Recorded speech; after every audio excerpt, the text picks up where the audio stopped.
Hello, welcome back to my channel. I'm Nicole, and in today's video, I am going to be talking about all the movies that I watched in May. And I'm not going to be going through a whole thorough description or review of each film. I'm just going to kind of give my quick thoughts on it and whether I liked it or not. So, the first movie I'm going to be talking about is actually a rewatch, and it's actually one that I've already made a video on as well, and that is Apostle. So again, I'm not going to go too much into it because I've already done a talk about it and my thoughts and whatnot. So if you want to go watch that one and get a more in-depth idea on what I think about it, you can go ahead and watch that one. But it came out in 2018 and is about a man who travels to a remote island to rescue his sister, who is being held ransom by the cult that lives on this island, and just all of the kind of creepy, weird things that happen while he's there. I love this movie. It's very gory, I think more so than it lets on, at least initially. And it's just a real good, moody, atmospheric film that I enjoy.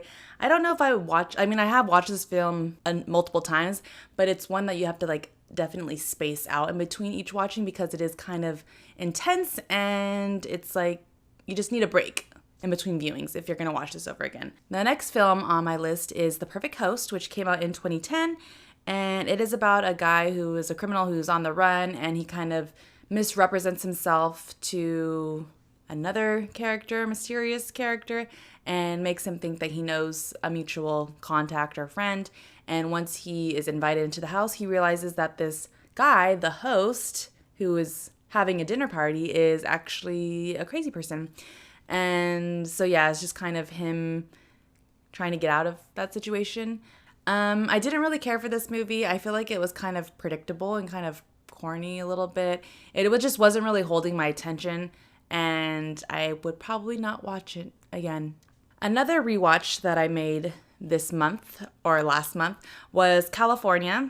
It is a 1993 film, and it stars Brad Pitt and David Duchovny and Juliette Lewis, and it is about an author who is traveling to California with his girlfriend, and in order to kind of get there, they need to bring on some other folks to help them kind of pay for their way to get to California. And the guy and his girlfriend, who they end up bringing along with them, ends up being a killer or a murderer, and it's them kind of discovering this fact and then trying to get away from him, or at least come out on the other side alive. And yeah, I like this movie. Again, it's a rewatch for me. It's, again, one of those movies that I would probably be able to watch a few times over. I just think Brad Pitt as a murderer is really good. He definitely plays that character well, and it's different from other films I feel like that he's in. I don't feel like he's in, or he hasn't played that type of character again since this movie. I could be wrong, but I feel like typically he plays a hero kind of main character, and he wasn't in this one. I know this is earlier on in his career, but yeah, I just think he did really good in that role. Another rewatch was Almost Famous. This one came out in 2000, and it is about a 50-year-old named William Miller who he has a love for music, and he has an aspiration to become a rock journalist. And so he somehow gets a job as writing an article for a Rolling Stone article, and he has to follow this band and ask them questions. And it's just, I feel like it's like a coming of age type of story.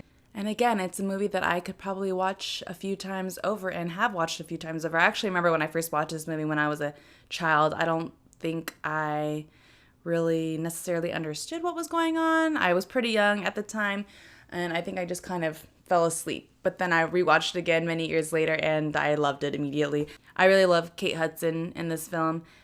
She's okay. I don't know how, but she looks the same. I feel like she didn't really age. And in this film, I think she was in her 20s or something like that. But I don't know why. She seemed like she was a lot younger, but also she didn't age at all. It's just crazy. She does really well, and I don't know. I like how kind of whimsical she is in this film. The next movie on my list that I watched is The Night. This came out in 2020, and it is about an Iranian couple living in the U.S. who become trapped inside a hotel when insidious events force them to face the secrets that have come between them in a night that never ends. So going into this movie, I was really excited. I thought it was going to be really entertaining. I think one of the reviews I saw before I watched the movie was saying that it was kind of like The Shining-esque, and that really piqued my interest because I love The Shining. And so I went into this with high hopes and expectations, but it just kind of fell flat for me. I think it mainly had to do with the fact that it wasn't as spooky as it was portraying itself to be. I feel like in the trailer and even against some of the reviews, because I cannot for the life of me not look up a spoiler for a movie that I watch, but in one of the reviews I saw said that it was like so scary and all this other stuff, but then when I watched it I was just kind of waiting for the spooky part to happen. And it's not to say that the acting was bad at all, because I don't think the acting was bad. It was just like the moments that were supposed to be creepy and I knew that they were supposed to be creepy, they did nothing for me. It just was just there as it was. And yeah, I didn't care for it, and I wouldn't watch it again, which is disappointing. The next movie I watched last month was Starve, and this is a 2014 film, and it's about this couple who, or mainly the guy out of the couple, but he is interested in urban legends, so he wants to go to this town to kind of research this urban legend that is like famous in this town. And once he goes to the town, he kind of, I guess, becomes a part of the legend, or he gets wrapped up in a person that lives there that's like a murderer type person that no one is really aware of that is a murderer. And okay, so this is another film I really wanted to like. When I read the description, I was expecting it to be pretty good, but I felt like it just didn't make well, first of all, I felt like the movie was just too long. It took forever to kind of get to the point where it seemed like there was something happening. And then another thing that kind of, I don't know, made me not like the movie was I felt, okay, so basically, I feel like I'm getting ahead of myself. So basically the movie is about this guy who takes these people and he starves them and makes them like battle each other for food. And what I thought was kind of silly about the film though was that it was like a day and then he would put them into battle. And for me, I mean, I know I would be very hungry after a day of not eating, but I don't know if I would be so hungry to the point where I would want to kill somebody or, you know, put up that big of a fight for food. I think it would take me, I mean, at least a couple of days, a week, maybe even a month. I don't know how long people can last without eating food, but yeah, I just felt like it was like a day, if that. And then he would put them into battle and they would have to fight for their lives or fight for the meal. And it just didn't seem like that was a realistic thing. And I know I personally don't like when people say films aren't realistic, but to me this just didn't make sense. I feel like at least make it a day or two or a week and then make them fight, and then it might make a little bit more sense. But anyways, all of that to say that I just didn't care. It was too long. I feel like this movie was like 2 hours, an hour and a half, hour 40 minutes, something like that. And it was just too long. There was a whole lot of nothing, and I just felt like it was the same kind of couple of scenes over and over, them fighting and then, you know, getting the food and then like yelling, and then finally at the end, you know, they get out of there. But yeah, it just wasn't good. Alrighty, next on my list is Jungle. It came out in 2017 and it stars Daniel Radcliffe. In 1981, an enthusiastic young adventurer follows his dreams into the Bolivian Amazon jungle. With two friends and a guide with a mysterious past, their journey quickly turns into a terrifying ordeal as the darkest elements of human nature and the deadliest threats of the wilderness lead to an all-out fight for survival. So as I said, Daniel Radcliffe is in this film, and that is pretty much what drew me to it. The only thing though, well, not even the only thing, but one of the things that kind of made me think this wasn't the greatest was his accent in the film. It is not believable. I did not for 1 second believe that was his true accent. But other than that, I really enjoyed the film. I think Daniel Radcliffe did a really good job, and I like the setting of it. You know, it's out in nature, in the wilderness. I didn't like Daniel Radcliffe's character as a person. I felt like even though he was the main character in the film, I feel like he was kind of a jerk in the way he treated one of the guys that was in the film. But yeah, I liked it, and I liked that it was based on a true story because I had never heard of this before. Okay, so this next one might be a little controversial because I know that a lot of people have been saying they don't like it, and that is The Woman in the Window, which came out this year in 2021, and it is about a woman who lives alone in her apartment, and is spying on her neighbors, and she witnesses a disturbing act of violence, or what she perceives as an act of violence against the wife of the across the street neighbor. A lot of people have been giving this bad reviews, and I liked it. I mean, I see where a lot of people are coming from and what they're saying about the film, but I think just in general, like, it was not the worst. I think Amy Adams is great in this film. I think her acting is really good. I don't know, I just felt like the suspense of it, or like what's going on type of vibes that it was giving off, I really enjoyed. I know that people were saying it kind of copied things from other movies like Rear Window and another one, but I'm like also kind of like, come on, I cannot say it. Rear Window came out in like the 50s or something like that. I'm like, okay, come on, like I mean, why are you gonna get upset over a film that Alfred Hitchcock made? I believe that's him who made it. And I don't know, just me, it just seems a little bit snooty. I'm sorry, it does. It seems like if you're like talking shit about this movie and comparing it to Alfred Hitchcock, which came out in the 50s, I'm like, who has actually seen that movie? Because I have not. I mean, I'm sure that maybe I might get some shit for that, but I'm like, I have not seen that movie, and I just hate when people make it seem like when they review things that they're just like snobs with stuck up freaking noses about like their taste in films and their knowledge of films. And it's like, come on, if I base it on whether or not the movie was enjoyable and if it was watchable, and I feel like it was those two things. And like I said, I think Amy Adams is really good. I liked that even though the setting was set in her apartment, I like that it makes it not feel as claustrophobic as one would think being shooting a whole ass movie in one location would be. They made it seem a lot bigger, and they just used the space really well, I felt like. But I liked it. The only thing too or one of the things I didn't like though was the younger kid in the movie. His acting was terrible. And I'm sorry to say it, but it was really bad. And especially when his scenes with Amy Adams, because she was so good and he just did not match up. And it was almost comical when he was on the screen. I just didn't believe it. I just could not get over the fact that he was so bad. But yeah, overall, I enjoyed the movie. I feel like I'm the only one who did kind of enjoy it, but I am going to stand my ground on that and say that I did like it. The next one that I watched is actually Spiral, which again came out this year. So working in the shadow of an esteemed police veteran, brash detective Zeke Banks and his rookie partner take charge of a grisly investigation into murders that are eerily reminiscent of the city's gruesome past. Unwittingly entrapped in a deepening mystery, Zeke finds himself at the center of the killer's morbid game. So I liked this movie, but I'm okay. So I'm a really big fan of the Saw franchise, and while I did like this movie, I do not think that it belongs in the Saw franchise. It was a completely different story and kind of like setup than the other Saw films. They did try, and I feel like some of the things that the way they filmed it, like how when they filmed the certain trap scenes, those were very reminiscent of the Saw films, and how the way they shot them, not necessarily like what the traps were in general, even though some of them were very similar to previous traps, but the way they shot them, I can tell that they were trying to make it appear very similar or in the same style as the other Saw films. But this was just very different. I wouldn't say that it was a Saw film. I would just say that it was basically what it was.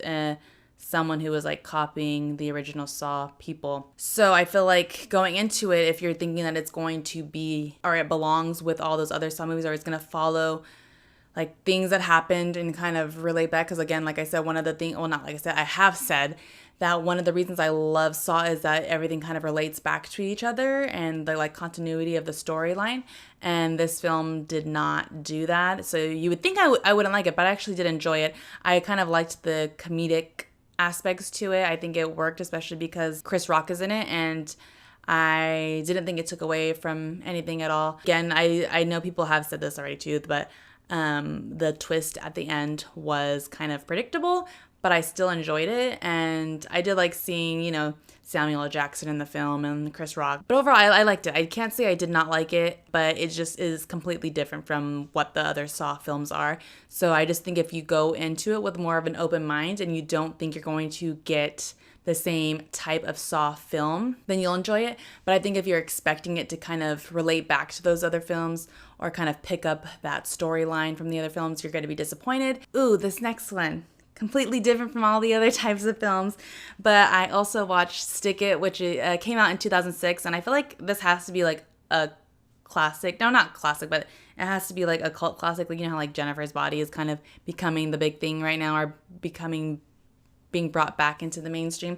I feel like Stick It needs that moment because Stick It is just a really good movie. As I said, it came out in 2006, and it is about a girl who is a gymnast, and she had retired from the gymnastics world, but makes a return once she kind of breaks into a house, and instead of being sent to juvie, they sent her to a facility for other gymnasts. It's just kind of very like woman power, I would feel, especially like I love the ending where like all the gymnasts are kind of sticking it to the judges and to the man essentially. I love this movie because it's on that scale where it's like the girls have more conversations with each other than boys, because this movie they hardly talk about the boys. There's only a couple scenes when that one girl is kind of more interested in boys, but overall they're all about like sticking up for each other and kind of overcoming things. And yeah, Jeff Bridges is also in this movie. I think he does good. I like his scenes that he was in with her. I think they bounced off of each other well. And I just feel like this movie did not get the credit that it deserved. I remember when this movie came out, I believe I saw this in theaters and I loved it. But I feel like no one ever talked about it. So I think this deserves its moment. We need to give this a Jennifer's Body moment, unless it already has its moment and I'm just out of the loop. I don't know. Next movie on my list is Army of the Dead, which again came out this year. And it's a Zack Snyder film and it stars Dave Bautista. Who else does it have? Ella Purnell. Some other people, I don't know. I know some of them I recognize, but I don't remember what films they were in. And yeah, I actually surprisingly really liked this film as well. So this movie is following a zombie outbreak in Las Vegas. A group of mercenaries take the ultimate gamble, venturing into the quarantine zone to pull off the greatest heist ever attempted. And so yeah, my husband is the one who actually got me to watch this film. I didn't have high expectations. It is a bit long, I do have to say that, but it was entertaining. I think it was, had its funny moments, had its serious moments, had action. It kind of had a little bit of everything, so that really made it entertaining. I think Dave Bautista did really well. He, had his couple emotion-filled scenes, and I think I also wasn't really expecting a lot because, I haven't watched anything else besides the Marvel movies that Dave Bautista was in. But so I wasn't really expecting much from it, but I actually really enjoyed it. The only thing I thought was kind of funny too was the German guy that's in the film. They kept calling him like the kid, but I'm like, that guy is like probably in his 30s. Like, he's not a child, or he's not like a young guy. Like, stop acting like he's hella young. So that I always thought that was funny when they would be like the kid this or whatever. I think I did saw someone else who said that they didn't really enjoy the daughter, which I can kind of agree on. She kind of is like annoying one that's like, you always have that one person in a film who just does their own thing and kind of goes off from the thing and messes everything up. And I feel like that was her character, and that was annoying. But again, overall the movie was really good, and I would recommend seeing it. I just wish it wasn't as long of a movie. The next movie on my list is Parallel. This one came out in 2018. A group of friends stumble upon a mirror that serves as a portal to a multiverse, but soon discover that importing knowledge from the other side in order to better their lives brings increasingly dangerous consequences. So yeah, this movie, another good movie. I feel like a lot of I'm not a very harsh critic on movies in general, but yeah, this one I did enjoy again. And I liked the concept of it. This movie actually reminded me very much of Coherence and some of the ideas of it, of kind of if you were to come across your alter multi-universe person, like what would you do? And the idea of there being multiple, obviously multiverse, but like you having access to all multiple of them. So it definitely gave me Coherence vibes. It was done in a different way. It was still its own story, which I really enjoyed. And it was actually I was not expecting this film to kind of have like killing and like gory aspects and like you seeing dead things and exploding and stuff, but it did have that in it, which I wasn't mad at. I just wasn't expecting it, which I guess is a good thing when you go into something not expecting it and it kind of like surprises you in a good way. Second to last on my list is Outbreak. It came out in 1995 and it stars Dustin Hoffman, Renee Russo, Morgan Freeman, Kevin Spacey, Cuba Gooding Jr., Donald Sutherland, Patrick Dempsey. There's all kinds of people in this film. So this is one, okay, so basically, let me read you the synopsis. So this animal carries a deadly virus, and the greatest medical crisis in the world is about to happen. A deadly airborne virus finds its way into the USA and starts killing off people at an epidemic rate. Sound familiar? Cole Sam Daniels' job is to stop the virus spreading from a small town which must be quarantined and to prevent an overreaction by the White House. So this movie was actually one that my husband started, and I just happened to walk into the room after he started it, and I was like, let's change something. I don't want to watch this. And he's like, no, come on, let's watch it, blah, blah, blah. And I'm like, okay, fine. And then I got into it, and I really freaking liked this movie. I mean, obviously, I guess, well, I didn't know this, but he was telling me that this movie got pretty popular at the beginning of the pandemic, which makes sense because it's also about a viral epidemic happening that's killing off people. But it was good. I really liked it. It had a lot of action scenes. It had a lot of like tense moments of kind of like, you know, someone trying to overcome the governmental kind of conspiracies. It's a really thrilling movie overall. I feel like it keeps you on your toes. But yeah, the parallels between what's currently happening in the world is a little kind of spooky, but it made for an entertaining film, and I can see why people would watch it when all this stuff started happening. And the last movie on my list, or that I watched this past month in May, was A Quiet Place Part 2, which again, I also did a video on kind of going more in depth on it. So if you want, you can watch that video. But this one came out this year and directed by John Krasinski, stars Emily Blunt. I liked the movie. It was very good in continuing the storyline from the first movie, and I would recommend people watching it, and I can't wait for the third film to come out. So that is all of the films that I watched in the month of May. I think I might have skipped like a couple though, just because some of them I just didn't feel like talking about, especially because they were rewatches. But yeah, those are all the movies. I feel like I got a good, different, varying group of films in there. But I did notice, and actually one of my friends mentioned it to me today too, that I don't watch a lot of comedies. And I was talking to my husband about it, and I just, for some reason, I don't think to watch comedies. I mean, Stick It is a comedy, and I guess Spiral was a comedy too. And Army, that it's okay, never mind, I lied. I do watch some comedies, but just like straight comedies, I don't ever think to really watch any. So I think my goal for next month is to watch a couple of comedies as well. Yeah, because I'm mainly lean towards like drama, sci-fi, fantasy, horror, those types of films. So I want to try and get some more comedies in my queue of movies to watch. But there you have it. Let me know what movies you watched this month or what you're looking forward to watching next month or this month, because we're in June now. But yeah, that's it for this video, and I will see you in the next one. Bye!